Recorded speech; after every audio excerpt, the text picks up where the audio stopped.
here we are in lesson 23 of Teach the Shot that swings for free, or Learn the Shot that swings for free. According to whether you're an amateur or a pro, I'm going to hit you a driver. So I'm on the golf course. There's a nice white line down to the marker post at the par 5. I'm going to hit you a shot. I'm going to create power with my shoulders and release fully.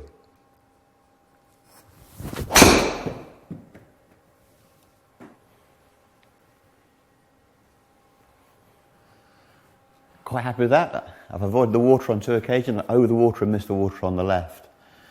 Now, when the club maker gives you a golf club as long as a driver, he's talking to you about your shoulder turn. When you use a short club like a putter or a sand iron, the shoulder turn is minimalised.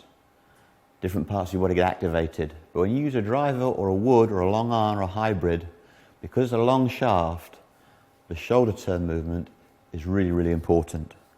Let me explain to you why the shoulder turn is so difficult. If you imagine my body as an axle and my arms as spokes, then you can see I've got a very simple human wheel. I turn, back and through. So I coil in plane, and I come through in plane. Now the first thing that makes it difficult, as I said earlier in lesson 22, is the fact of the matter is somebody has glued these spokes together. So it's quite difficult to turn fully because of that fact. When the arms roll over each other, I can then get to a full swing. So you can see that going back and going through. You can do this at home. You can do the drill. Put a book between your palms, turn the shoulders, and the book rolls for 90 degrees. Come through, the book will roll to 180. We know full well by now that the forearm rotation is 90 going back, 180 going through. So you're mixing with this drill shoulder and forearms. But then we have another problem. The club is an extension of the spoke. Now, if it were a straight line, the wheel analogy would hold true. The problem we have is that this spoke is bent. You know that when I hold the golf club, my arm hangs down, the club comes away from it. So there's now an imaginary spoke from the sweet spot to my upper sternum.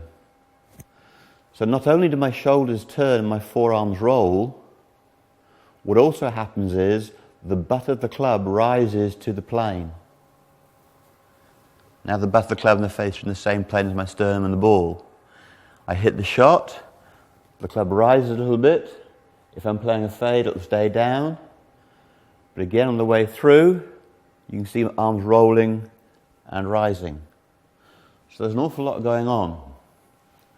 As the shoulders turn, the forearms roll and rise, and the wrists hinge. That's the backswing journey. The reverse journey is made to impact and then to follow through. Now with all that going on, you can't think about all those factors. What's important to remember is if your grip and posture are good, it will be the effectiveness of the shoulder turn that looks after all those things. If my shoulder turn were flat, I'd be rolly and non-wristy.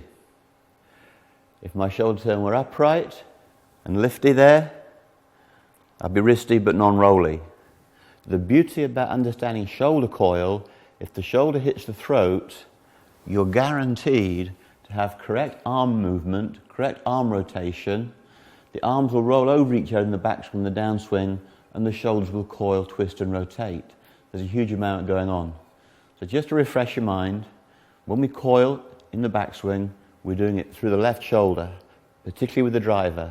When the left shoulder hits the throat, everything works for good. Let me hit you one more shot and demonstrate that with the ball.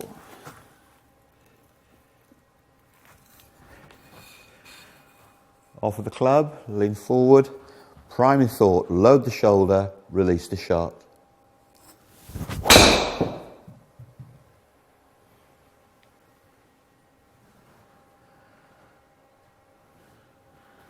Just land those 2 shots on a picnic blanket.